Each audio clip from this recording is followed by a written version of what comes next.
Hey friends, hope you guys are doing good. Haven't moved, it's a long story, but still thinking that the house will sell anyway. So all summer I didn't grow any vegetables in my garden. I just grew for some of the leafy greens in pots under the shade cloth down there, right? But it's coming on winter now, and I still don't want to plan out the garden because it could be moving. So I've started growing greens in pots, like winter leafy greens, like lettuce and chard and kale, or winter for here in Australia. And I want to show you guys how they're going. So I find that sometimes I try to plant seeds in pots and they just take too long. To get from seed to seed start can take 2 months.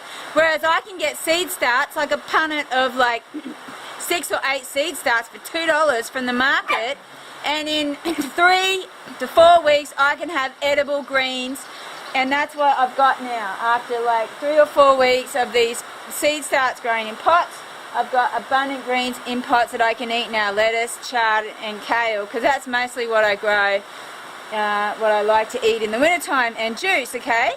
So anyway, I wanted to show you what they look like. And so in terms of the type of soil I use in my pots, because I've been building my soil for so many years in the garden, I just dig the soil out of the garden and put it in the pots. But in the past, all I've done to grow amazing greens in pots is just dig the soil. I just go to some place, wherever, on the side of the road. Literally once I went to a ditch on the side of the road that looked like it had beautiful soil in it, where water flowed when it rained, and I dug it up and it had heaps of worms in it, so it must have been good soil. And then just up the road from there, there was a cattle station with lots of cows and cow manure, and I just picked up dry cow manure, and all I did was I mixed the cow manure and this soil that I'd gotten off the side of the road, preferably a clay loam, okay?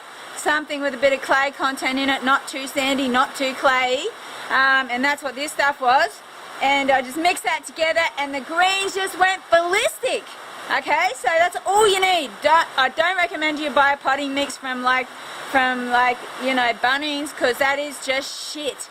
Like, I tell you, there's nothing in it. It's just a crap, in my experience. Just soil from wherever that looks okay, and some manure, and you will be good to go with your greens in pots, okay? And in terms of the pots that I buy, I used to get the pots from Big W or Bunnings, but then I found that, a dump shop or a tip shop, you can get them for whereas I'd pay, say, $5 for a pot at Bunnings, I could get the same pot from a dump shop or a tip shop for like $1. So, I tried, that's what I do these days. And also, because I'm probably maybe going to be moving, some of the bigger pots I've actually only half filled with soil so that they're not so heavy to lift, okay?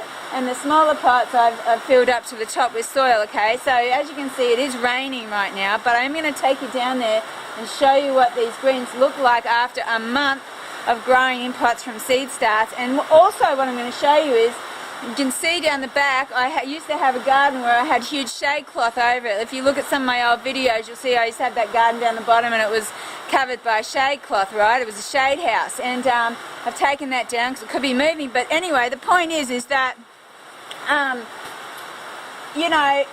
had greens growing in there from last winter, okay, so like almost a year ago, right? And in the summertime, I took the shade cloth off, the bugs got into the greens, a lot of them died. I pulled a lot of them out, right? But there were some I left in there that looked like they were dead. Anyway, but what happened is about a month, and it was a really dry summer, and bloody a month ago we got like 4 or 5 inches. And I couldn't believe all these greens started growing back. So they had really mature roots. They'd almost sort of been dormant over the summertime. And now I've got greens in the garden that I can eat or juice that I didn't even have to plant out from seed. They just came back with all the rain. And I'm going to show you what some of these almost 1-year-old plants look like that were like almost dead in the summertime, and what they look like now with a bit of rain. Okay, sorry, my dog is wanting something. She's annoying the shit out of me. That's what's distracting me, sorry. Anyway, first I'll show you these pots and what's in these pots. So here you can see there's a small pot, and there I've got 2 lettuces, chard, kale and some chard. So there you go. And that, like I said, that's about a month old. And there's another one, 2 lettuces and some kale, another pot, chard, lettuce, kale, sort of all the same, because that's what I like to juice and eat, is chard, lettuce and kale. Right, look at that, just amazing, just abundance in pots. And this is a summer leafy green I've started growing this year. It's called oak and iron spinach. Look how pretty it is, purple on the underside. And another summer leafy green that I never have grown before is this sambung, and they both grow by cuttings, and they're very good performance in the summertime. Just use them in smoothies. Here's the oak and iron spinach again with the purple underside. Very pretty. Anyway, so now, okay, there's some more pots with just, so you can see that growing kale and lettuce and chard in pots is actually quite effective, isn't it? And like I said, that's just like a month's growth. Okay, I'll take you down to this garden where all the bloody greens are growing back. Look at this. So this was, and you can see, this is kale that's growing back, red Russian kale. Look, that's what it looked like in the summertime, dead plant. And then with the rain, look what this has done. And you can see over here is a beautiful kale plant that's come back. So I've got all these beautiful abundant greens that I can eat again now until I potentially move. Look, there's a chard plant that has grown back. Look at that. Beautiful. And then here's a parsley that's grown back, and some blue curl kale. So yeah, so got to be happy with that. Anyway, well, thank you very much for watching. I hope you found this interesting and informative, and I'll see you guys next time.